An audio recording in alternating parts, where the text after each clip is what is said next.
Buonasera e benvenuti al TG Sicilia, le principali notizie di questa edizione. Si allarga la rete dei fiancheggiatori di Messina Denaro, fra i 3 insospettabili arrestati oggi anche un architetto che gestiva progetti finanziari con fondi PNRR del milanese e un tecnico radiologo di Mazara. Altavilla Milicia, nuovi inquietanti particolari sui rapporti tra i Barreca e le loro guide spirituali. Domani 2 fratelli uccisi nella strage verranno finalmente sepolti. Gas siciliano per l'Italia. Al largo delle coste gelesi sono in fase di realizzazione 4 pozzi sottomarini e un impianto di trattamento. Produrranno 1 miliardo di metri cubi l'anno. Sicilia secco, a Palermo metà dell'acqua erogata si disperde mentre gli invasi sono semivuoti per la mancanza di piogge, reti colabrodo e un vero allarme per la nostra regione. Stanare piromani e incivili. A Ragalna, nel Catanese, si attivano i privati con telecamere per la sorveglianza delle strade comunali. L'amministrazione pubblica in difficoltà con il bilancio dà il via libera. Le riflessioni dell'arcivescovo di Catania Renna in vista della Pasqua. La speranza cristiana non deve fermarsi davanti al buio della morte e della violenza. Calcio, altro crocevia per il Catania domani contro il Giuliano. Rossazzurri in cerca di punti salvezza per lasciarsi alle spalle la zona calda della classifica. Zeoli dichiara fondamentale fare risultato.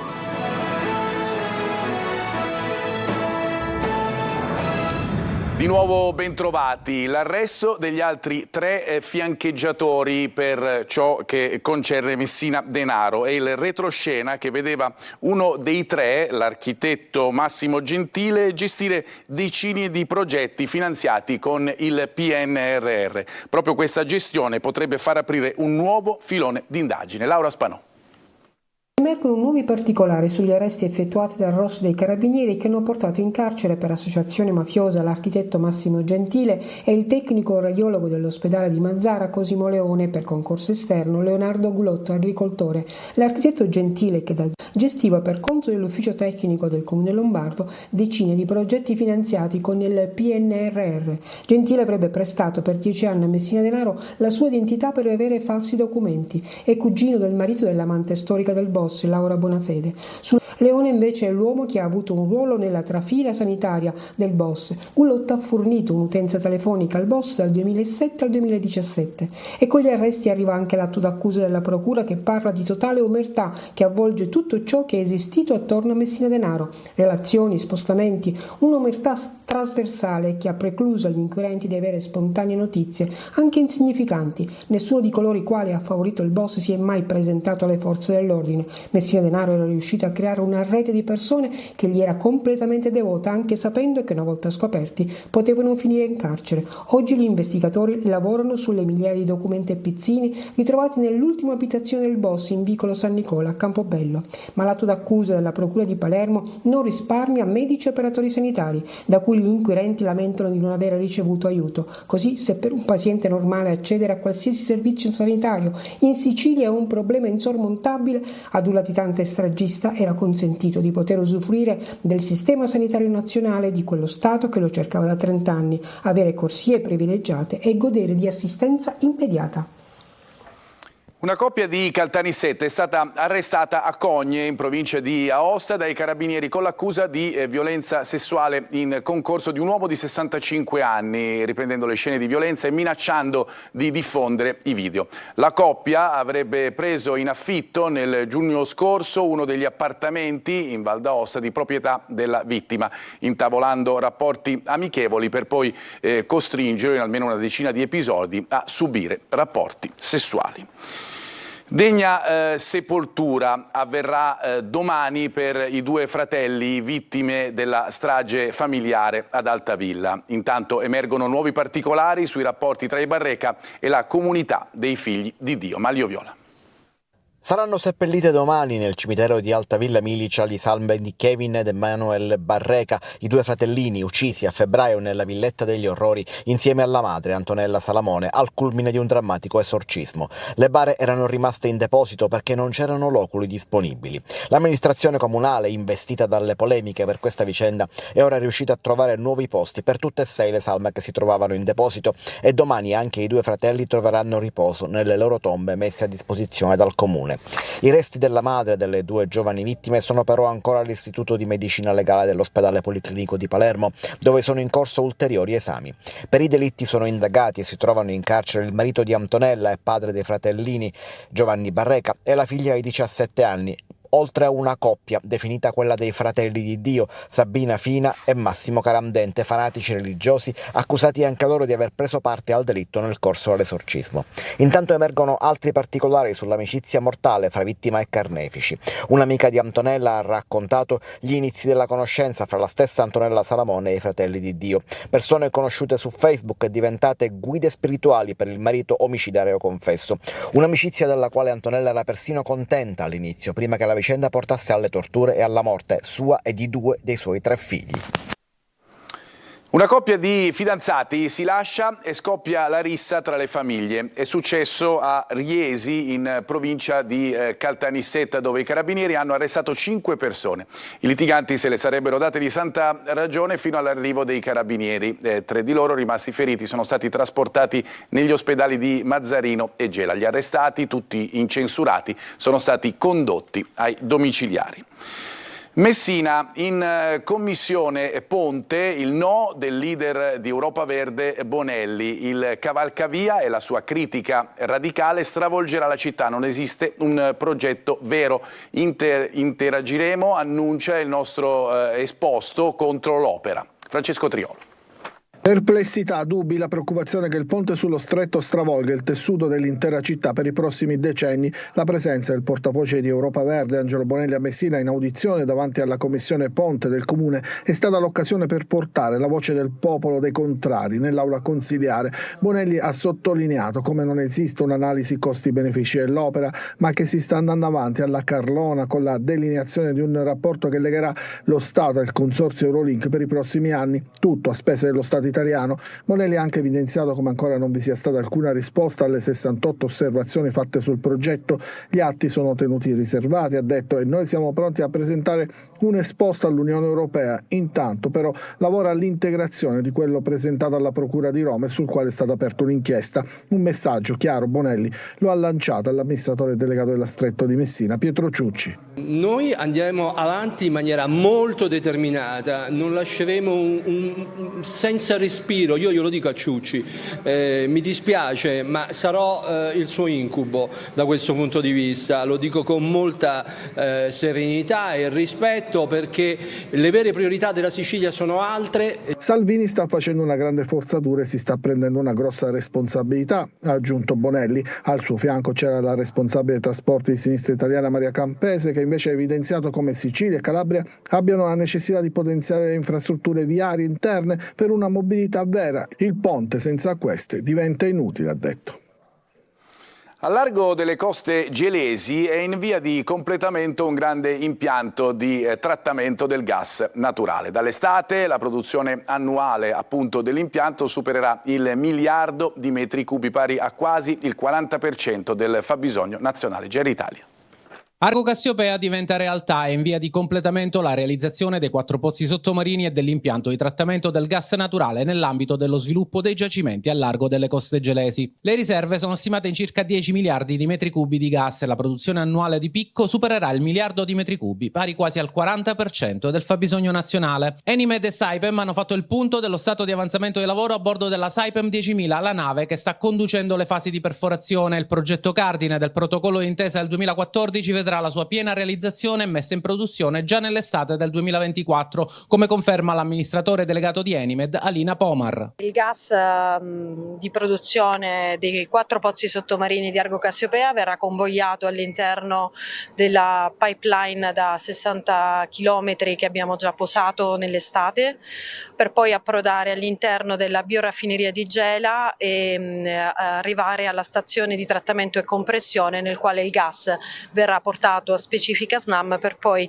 poter entrare nella rete nazionale, contribuendo con una portata attesa di picco di 1,5 miliardi di metri cubi annui. È un progetto che noi amiamo definire a chilometro zero, che consente di sviluppare delle risorse nazionali contribuendo in parte ovviamente alla crisi energetica e sicuramente uno step importante nella transizione energetica che stiamo vivendo. L'avvio dell'impianto consentirà al territorio di recepire le royalties estrattive grazie alla nuova disciplina recentemente approvata all'ARS sulle estrazioni offshore. Per la mancanza di piogge, gli invasi siciliani, lo sappiamo, sono semivuoti. La siccità incombe, eppure in Sicilia e in particolare a Palermo metà dell'acqua erogata si disperde. Marco Gullà. Quasi paradossale. La siccità incombe, eppure in Sicilia, e in particolare a Palermo, l'acqua viene sprecata, o forse meglio buttata. In occasione della giornata mondiale dell'acqua, l'Istat ha presentato l'annuale dossier sull'uso di uno dei beni più preziosi in assoluto, e in Sicilia se ne spreca abbastanza. Metà dell'acqua immessa nella rete della città di Palermo si disperde in 1000 rivoli o viene prelevata irregolarmente come allacci abusivi. Di 345 metri cubi d'acqua pro capite che viene immessa negli impianti, ne arriva a destinazione esattamente la metà, 173 metri cubi. Palermo è anche la città italiana che dopo Cagliari, tra i capoluoghi di regione, disperde più metri cubi d'acqua al giorno per chilometro di rete idrica, circa 100. Ma perché accade tutto questo? Le infrastrutture che dalle sorgenti e dalle vasche di raccolta dell'isola dovrebbero portarla fino alle città e alle nostre case sono vecchie e con poca manutenzione all'attivo. Dati preoccupanti se si considera che ci avviamo verso una stagione, l'estate, in cui a causa della mancanza di piogge gli invasi sono semivuoti. Sarebbe il caso di non sottovalutare quello che potrebbe rappresentare un problema decisamente preoccupante per la nostra terra. Iniziativa particolare a Ragalna nel Catanese. Imprenditori acquistano le telecamere da installare in territorio comunale per stanare incivili e piromani. Il comune dà il via libera. Tonino De Mana. Quello che vedete è uno dei tanti incendi che hanno incenerito le campagne di Ragalna. Questo è invece quel che resta di un ulivo secolare.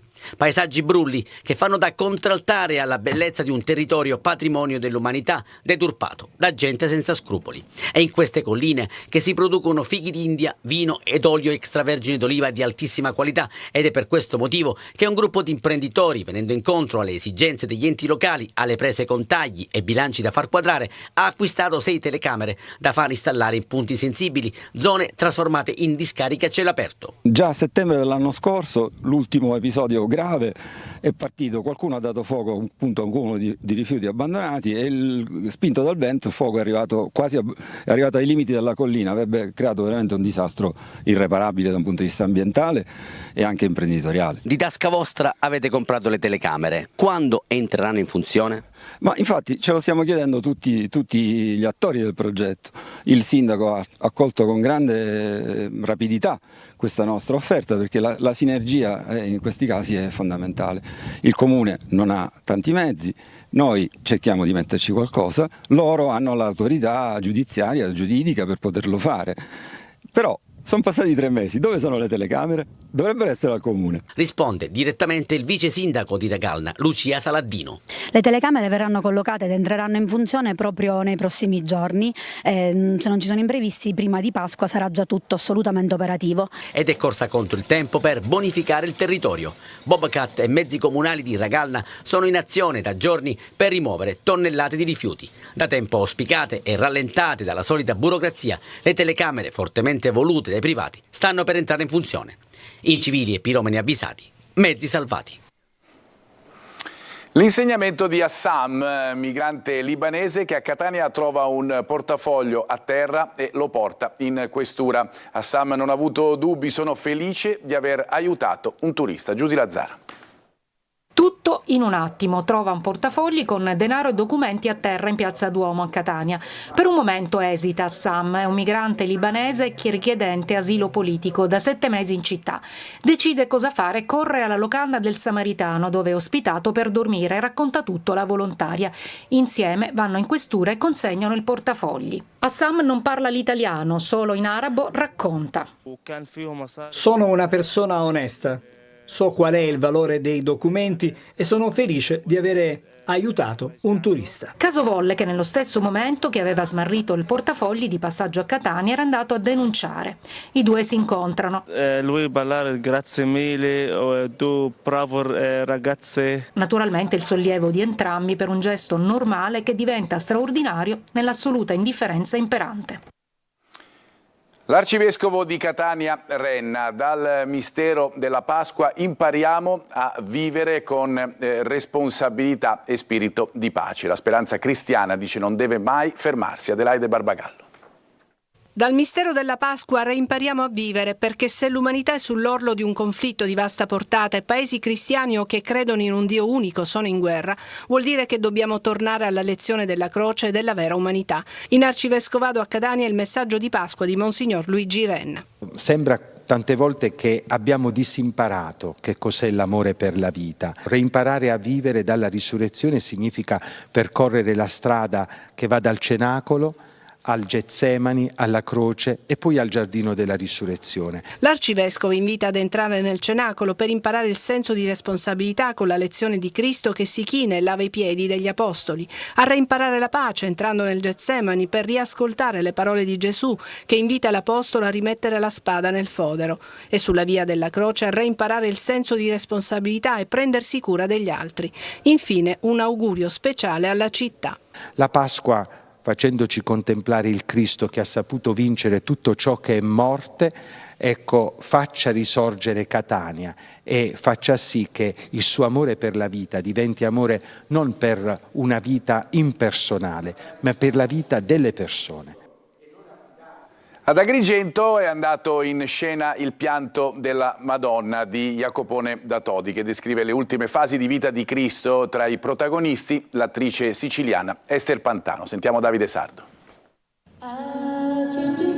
La settimana santa agrigentina è anche artistica, tra rappresentazioni teatrali evocative e suggestive. È il caso del Pianto della Madonna, una lauda drammatica di Jacopone da Todi. È stata in scena nella cornice normanna della cattedrale di Agrigento, intitolata al patrono San Gerlando. L'iniziativa, ai piedi della croce, è stata promossa dal MUDIA, il Museo Diocesano Agrigentino. Il pianto della Madonna si focalizza non tanto sul patimento del Cristo negli attimi prima della morte, ma sulla sofferenza della Madre Maria, la sua passione nell'assistere alla morte del figlio, accettando la volontà di Dio. Tra gli interpreti dello spettacolo anche la nota attrice siciliana Ester Pantano, reduce dal successo della fiction Macari. Approfitto per parlare delle madri palestinesi e di questo periodo e quindi di quello che sono, come se fossero veramente tante madonne, come se questa perdita di figli continua deve assolutamente cessare, i figli della nostra terra, i figli in generale di tutto il mondo, e quindi stop al genocidio. Ho raccolto una parte molto pesante, insomma, è un ruolo che sicuramente doveva essere fatto con misura e dignità e anche e soprattutto umanità. Quindi noi abbiamo impostato lo spettacolo, proprio la rappresentazione, proprio sottolineando questo aspetto umano della Madonna. Nessuna glorificazione astratta della morte di Cristo, ne emerge invece tutta la sua umanità che gli attori hanno reso bene in evidenza. All'evento un numeroso pubblico, compreso l'arcivescovo Alessandro Damiano.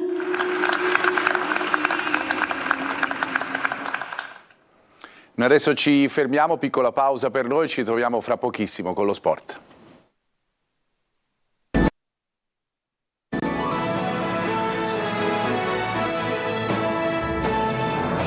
Eccoci di nuovo in studio, seconda parte del nostro telegiornale con lo sport, il calcio, domani l'anticipo contro il Giuliano, il Catania che è in ritiro cerca la scossa che non è mai arrivata. Il momento è complicato, la zona play-out sempre più vicina e occorre una vittoria per evitare qualsiasi pericolo. Ascolteremo anche le parole dell'allenatore Michele Zeoli. Francesco Triolo. Abbiamo già buttato alle spalle la sconfitta di Torre del Greco e sappiamo quanto sia importante ottenere un risultato positivo domani contro una squadra che sta facendo bene.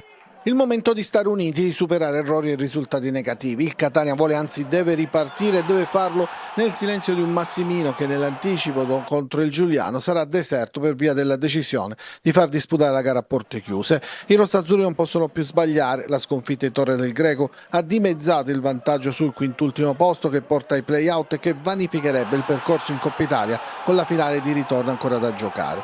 Zeoli sta cercando di far capire anche alla squadra l'importanza di ritrovare quella serenità che sembra smarrita.